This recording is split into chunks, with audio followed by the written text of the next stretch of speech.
Bismillahirrahmanirrahim. Assalamualaikum warahmatullahi wabarakatuh. Bismillah walhamdulillah. Wassalatu wassalamu ala rasulillah Sayyidina wa maulana Muhammad wa ala alihi wa ashabihi ajma'in, amma ba'd. Oke, baik, langsung saja. Pada video kali ini kita sudah memasuki bab ketiga, dan bagi anak-anakku yang belum mengumpulkan tugas minggu kemarin, tolong segera dikumpulkan agar memudahkan saya untuk melakukan penilaian, ya. Jangan sampai kejadian pengambilan rapot bayangan kemarin terulang. Ketika ada anak yang belum mengerjakan tugas sama sekali, dia malah protes ke gurunya. Jangan sampai seperti itu. Makanya tolong dikerjakan semuanya. Tugasnya tolong dikerjakan semuanya, jangan sampai ada yang terlewat, agar memudahkan saya untuk mengisi nilai kalian juga nanti di pembagian rapot semester 1. Oke, baik, langsung saja. Maaf sebelumnya karena hari ini memang saya lagi kurang sehat, dan kita doakan semoga yang sakit diangkat penyakitnya oleh Allah Subhanahu wa taala dan diberikan kesehatan oleh Allah Subhanahu wa taala agar mampu beraktivitas kembali seperti biasa. Amin amin ya rabbal alamin. Baik, langsung saja pada materi kita kali ini.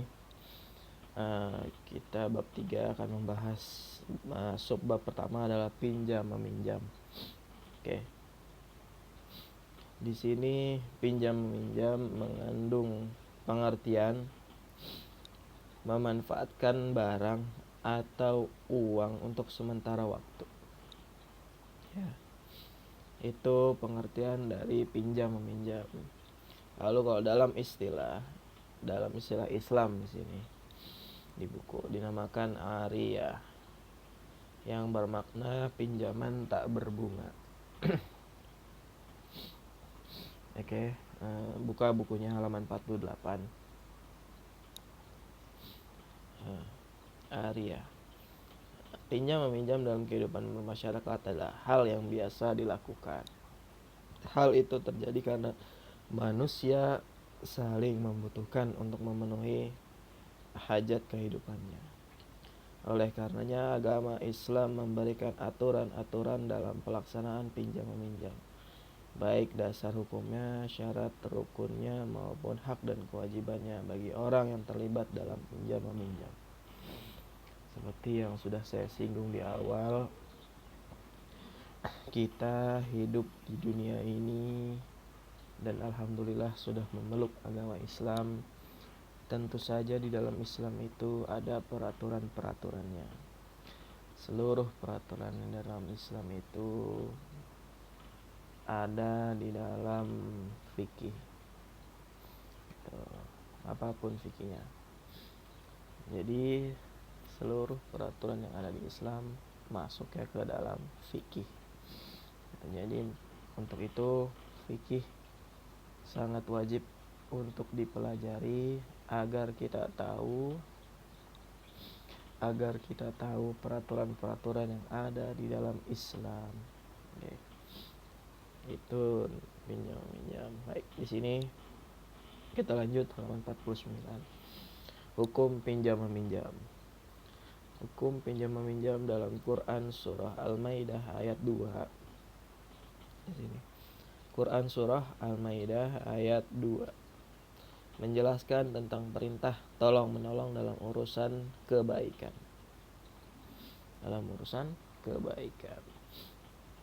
Oke. Salah satu bentuk tolong menolong dalam kehidupan masyarakat adalah pinjam meminjam. Jadi pada dasarnya hukum asal pinjam meminjam adalah mubah. Jadi ketika saya mengeluarkan soal apa Jadi pada dasarnya hukum asal dari pinjam meminjam itu apa? Mubah. Hukum asal. Kalau ada hukum asal berarti mubah.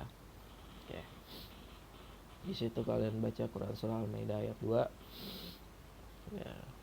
Artinya di situ sudah juga ada, sekalian baca itu menjelaskan dalil yang menjelaskan tentang perintah tolong menolong dalam urusan kebaikan. Oke, lanjut. Di sini ada hukum pinjam meminjam. Hukum pinjam meminjam bisa berubah sesuai dengan alasan yang melatar belakanginya. Sekali lagi, hukum pinjam meminjam bisa berubah sesuai dengan alasan yang melatar belakanginya. Hukum pinjam meminjam bisa menjadi mubah. Tuh yang pertama, hukum pinjam meminjam bisa menjadi mubah karena maknanya boleh, karena sesuai hukum asal dari pinjam meminjam. Memang hukum asal dari pinjam meminjam itu mubah. Nah, lalu berikutnya, hukum pinjam meminjam itu bisa berubah menjadi sunnah. Maknanya ada nilai kebaikan apabila praktik pinjam meminjam dilakukan. Misalnya, meminjami mobil untuk mengantar tetangga yang sedang sakit, itu berubah makna pinjam meminjam atau arti dari pinjam meminjam menjadi sunnah. Lalu berikutnya, hukum pinjam meminjam bisa berubah menjadi wajib. Nah, wajib di sini maknanya ada harus atau keharusan dalam pelaksanaan pinjam meminjam.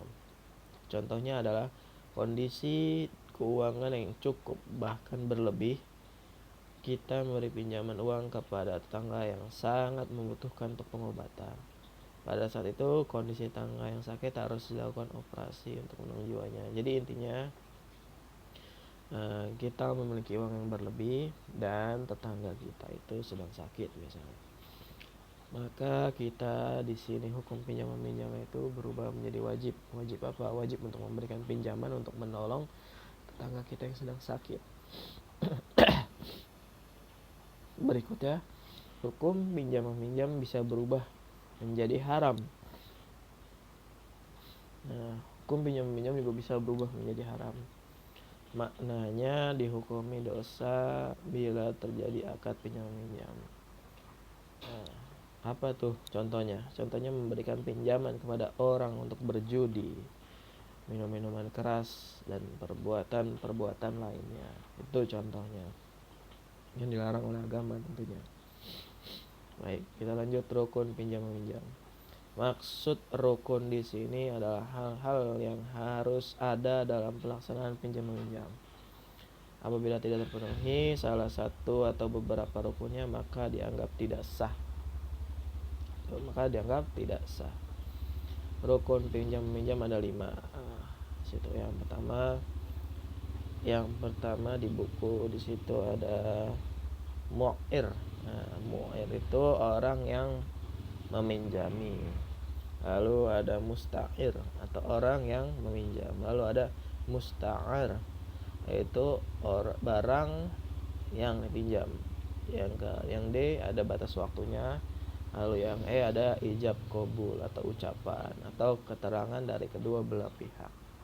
Ya, baik itu seperti saya sudah bilang waktu itu, baik itu utang piutang, pinjam meminjam, gadai, itu semuanya menggunakan ijab qabul atau akad.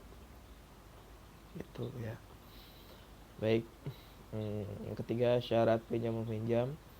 Syarat yang pertama itu, maksud dari syarat adalah hal-hal yang harus ada sebelum kegiatan pinjam meminjam dilaksanakan. Yang pertama itu syarat bagi orang yang meminjami. Yang A, syarat bagi orang yang meminjami. Yang pertama, berhak berbuat kebaikan tanpa ada yang menghalangi. Lalu yang kedua, ada barang yang dipinjamkan milik sendiri ataupun barang tersebut menjadi tanggung jawabnya. Lalu yang B, syarat bagi orang yang meminjam kali ini. Yang pertama, mampu berbuat kebaikan atau mengambil manfaat barang yang dipinjam. Lalu yang kedua, ada mampu menjaga barang yang dipinjam dengan baik. Lalu yang C, ada syarat barang yang dipinjam. Yang pertama, ada manfaatnya. Lalu yang kedua, bersifat tetap, tidak berkurang atau habis ketika diambil manfaatnya. Oke. Yang pertama, itu berhak berbuat kebaikan tanpa ada yang menghalangi. Jadi orang yang meminjami itu ya berhak untuk meminjami gitu. Itu namanya berbuat kebaikan, meminjami. Lalu yang kedua itu barang yang dipinjamkan milik sendiri ataupun barang tersebut menjadi tanggung jawabnya. Nah, misalnya kita di sini meminjamkan uang, itu punya kita pinjamkan, itu tidak apa-apa kecuali ada orang yang nitip uang lalu kita pinjamkan, ya lalu kita pinjamkan tapi atas persetujuan dari yang memiliki uang itu gitu. Tapi yang bertanggung jawab di situ adalah kita sebagai peminjam, sebagai yang meminjamkan. Nah, ini syarat bagi orang yang meminjam mampu membuat kebaikan atau mengambil manfaat barang dipinjam. Nah, bagi yang meminjam, ketika kita sudah mendapatkan uangnya, misalnya uang pinjaman tadi, gunakan dengan sebaik-baiknya. Apa yang kita butuhkan pakai, jangan menggunakan uang itu untuk berjudi atau minum-minuman keras, itu jangan. Lanjut, mampu menjaga barang yang dipinjam dengan baik. Ini contohnya misalnya seperti pulpen atau tip X. Nah, itu sering sekali terjadi di sekolah. Misalnya kalian pinjamkan tip X, tapi ternyata tip X itu hilang. Nah, itu namanya orang yang meminjam tidak mampu menjaga barangnya dengan baik. Tuh. Lalu nih syarat barang dipinjam tadi, ada manfaatnya ya. Tentu saja barang harus dipinjam itu ada manfaatnya, harus ada manfaatnya, jangan sampai tidak ada manfaatnya. Gitu. Misalnya kita minjam apa yang tidak ada manfaatnya, minjam rokok misalnya. Nah, itu kan kita minjam rokok tidak ada manfaatnya. Gitu. Lalu yang kedua itu bersifat tetap, tidak berkurang atau habis ketika diambil manfaatnya. Gitu. Bersifat tetap. Misalnya uang itu bersifat tetap. Uang itu kan bersifat tetap, ada nyata. Jadi ketika kita sudah kembalikan, hasilnya harus segitu dikembalikannya, jangan sampai kurang ataupun lebih. Gitu. Oke. Mungkin untuk saat pinjam meminjam kali ini cukup sampai di sini. Besok Selasa besok kita lanjutkan kembali. Untuk tugasnya kali ini adalah yang pertama itu kalian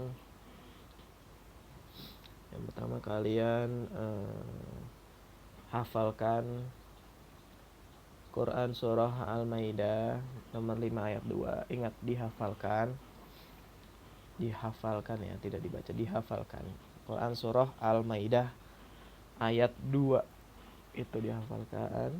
Oke. Lalu yang kedua, berikan contohnya, dicatat, berikan contohnya ketika hukum pinjam meminjam bisa berubah sesuai dengan alasan yang melatar belakanginya. Nah, itu berikan contoh. Di situ kan ada mubah, sunnah, wajib, dan haram, dan sudah ada contoh-contohnya. Nah, saya minta berikan contoh lain.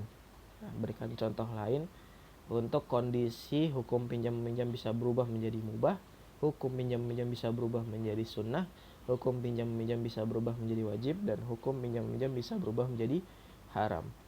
Berikan contohnya, oke? Masing-masing satu, gitu ya. Itu 2 tugas dari saya untuk kalian, dan tolong yang belum mengumpulkan tugas segera kumpulkan tugasnya, jangan sampai kejadian serupa terulang lagi. Karena sejujurnya ketika kalian tidak mengerjakan tugas dan sudah bagi rapot, maka otomatis nilai tugas terutama itu akan kosong ya. Karena saya bingung mau ngisi apa gitu. Tolong ya, kerjakan. Baik, saya akhiri video kali ini, kurang lebihnya mohon maaf, dan mohon maaf agak sedikit lemas karena memang keadaan saya lagi kurang sehat. Baik, terima kasih. Assalamualaikum warahmatullahi wabarakatuh.